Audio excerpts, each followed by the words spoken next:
Well, we want to welcome everybody back to Life Groups, getting the fall semester kicked off. We've got a lot of exciting things that we're going to be talking about this semester. I'm super excited to be getting into a study on the life of Paul the Apostle, and it's going to be really powerful. We actually have 10 lessons that we're going to be doing. The first four are going to cover Paul and the history of his life, kind of some of the background information that is revealed in Scripture. Then the last 6 lessons are going to deal specifically with the doctrine that he lays out through the New Testament, through all the epistles. There's a few key things that he focuses on in every epistle, and we're going to focus on those in the last 6 lessons. So tonight we're going to get into Paul the Apostle's pedigree, his background, his education, his upbringing, all that good stuff. And you might, wonder, well, why are we doing a study on Paul the Apostle? Well, Paul the Apostle is one of the greatest men in the New Testament. Obviously, he wrote around half of the New Testament books. He had a tremendous revelation from God, and he lays out the foundation of most of what we believe today. Most of what we believe about Christ, about his resurrection, about his death, his burial, all of that, most of that revelation came from Paul the Apostle. And what's interesting about Paul is he didn't get that revelation from the other disciples. He got that directly from Jesus. He had an encounter with Jesus, and that revelation was given to him directly. And so that's some of the things we're going to be getting into. Not only that, Paul the Apostle is just a man. He's just a man of God. And in this generation, I think it's key when the culture is losing sight of what real manhood is. Paul the Apostle is an amazing example of what a real man is, and how a real man thinks, and how a real man follows God. Not to say what we're saying doesn't apply to women. Of course it does. But I think we need that godly example of what a man of God looks like. And it's easy for your thinking to fall in line with the culture, but this is just a very sharp contrast to the culture, his life. And so when we look at his life, how he thought, how he persevered, how he worked hard, how he stayed committed, how he was selfless, all of these things are going to come up, and they're going to be an encouragement to us as we follow Christ. So in the Scripture, we actually have a lot of background about Paul the Apostle, and most of it comes from his own mouth directly. So I want to start in Philippians chapter 3, verse 4, and he gives us a lot of background about himself. It says, "Though I myself have reason for confidence in the flesh also, if anyone else thinks he has reason for confidence in the flesh, I have more. I was circumcised on the 8th day, of the people of Israel, of the tribe of Benjamin, a Hebrew of Hebrews, as to the law, a Pharisee, as to zeal, a persecutor of the church, as to righteousness under the law, blameless." So he gives us, there's actually a lot of background here, and we're going to go through each one of them. So first thing he says is that he was circumcised on the 8th day. What he is saying in that is that my family they weren't just Jews by name, but they were by practice. In other words, they followed the law. I was circumcised on the 8th day exactly as the law of Moses prescribed. So he was raised in a family of practicing Jews. Actually, some scholars, when you study Paul the Apostle's life, they actually believe that his parents were Pharisees as well. So we know Paul became a Pharisee later, but many people believe that he was actually raised by Pharisees.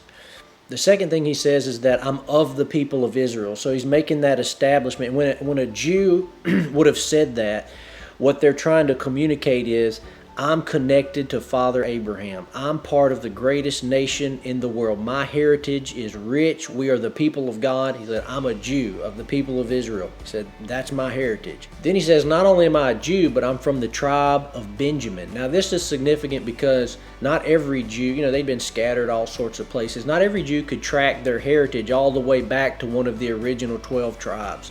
So Paul was saying, I am of the tribe of Benjamin. My heritage is pure. We can track it all the way back to the tribe of Benjamin. Not only am I from the tribe of Benjamin, but my name, Saul, is after the first king of Israel, which was King Saul, who was of the tribe of Benjamin. So he's just establishing this rich heritage that he has. Then he says, I'm a Hebrew of Hebrews. In other words, of all the Hebrews, I'm a Hebrew above that. Kind of like Jesus is the Lord of Lords. He's saying I'm the Hebrew of Hebrews. I'm above the other Hebrews even because my heritage is so rich. Some scholars believe that here he's referring to his actual bloodline, that his bloodline is pure all the way back to the tribe of Benjamin, that there's never been any intermarriage or any interracial or marriage of foreigners or anything like that, which was prohibited according to the law of Moses. You could not marry outside of the tribe of Israel or of the nation of Israel. So when he says he's a Hebrew of Hebrews, some scholars believe he's saying I'm pure-blooded. I'm a purebred all the way back to the tribe of Benjamin.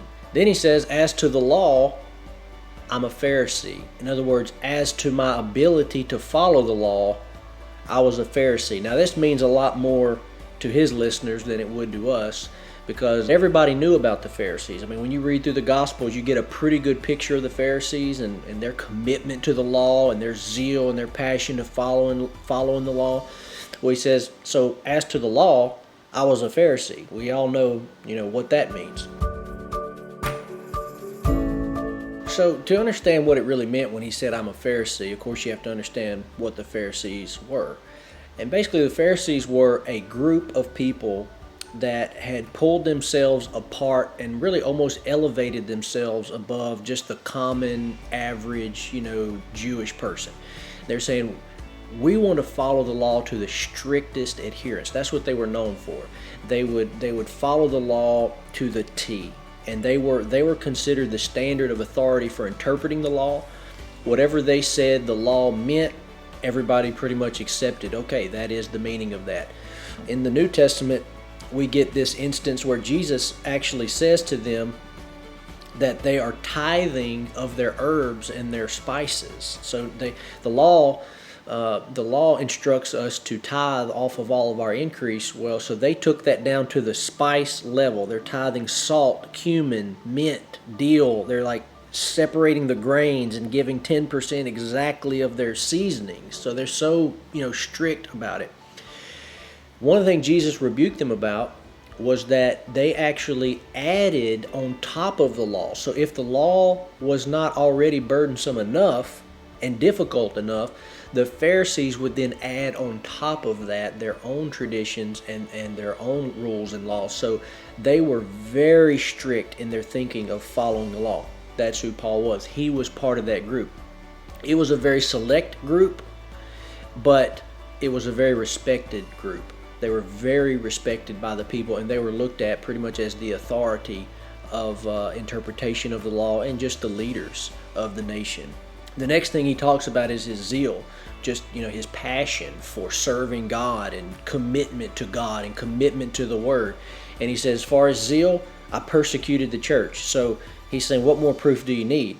Like, I wasn't just talk. I went out, I beat people, I put them in prison, I had them arrested. I did whatever needed to be done to protect this law and to protect what I believe. So he's saying, if you're questioning my zeal or my passion, he said, you can't question it. It's up there with the best. Then he says, as to the law, blameless. Now, the word blameless means perfect. So now whether he meant that literally or not, I don't know, but basically what he's saying, as a follower of the law, I was a Pharisee, and he said I was blameless. I followed the law perfectly. Now, of course, Paul, of all people, know that even if you follow the law on the outside, that's not good enough, because God looks at the heart. So he's not trying to say that he was somehow perfect according to the law. He's just saying according to the rules, that he followed the rules very closely, and he was just so serious about it. Not only was Paul a Pharisee, but Paul was directly trained under one of the most respected Pharisees of that time period. His name was Gamaliel. We get this in Acts chapter 22, verse 3. Paul said, I am a Jew born in Tarsus in Cilicia, but brought up in this city, educated at the feet of Gamaliel, according to the strict manner of the law of our fathers. So within the group of the Pharisees, there were different sections, even in the group of the Pharisees. And Gamaliel was over one of those sections. And Paul says here, I was educated at the feet of Gamaliel. In other words, under that section, according to the strict manner of the law of our fathers. So the Pharisees were strict, but then there were strict, tolerant, think conservative, liberal groups within the sect of the Pharisees. And he said Gamaliel was according to the strict manner of the law, and that's who I was under. So Paul was he was super committed, to the law. And he was trained directly under Gamaliel. Now, Gamaliel was one of the most respected leaders in this time period. The way the Jewish culture was set up is that their religious leaders, the Pharisees, the Sadducees, they were equivalent to the political leaders as well. They weren't just religious leaders, they were political leaders as well. And Gamaliel was one of those leaders. Not only was Gamaliel a primary leader in the group of the Pharisees, but he also sat on the great Sanhedrin.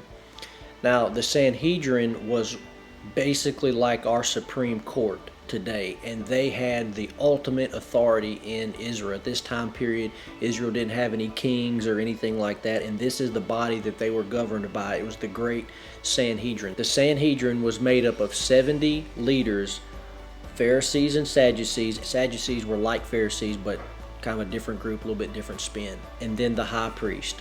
This is what the great Sanhedrin was. It was the most respected group, the highest level of authority in the whole land of Israel.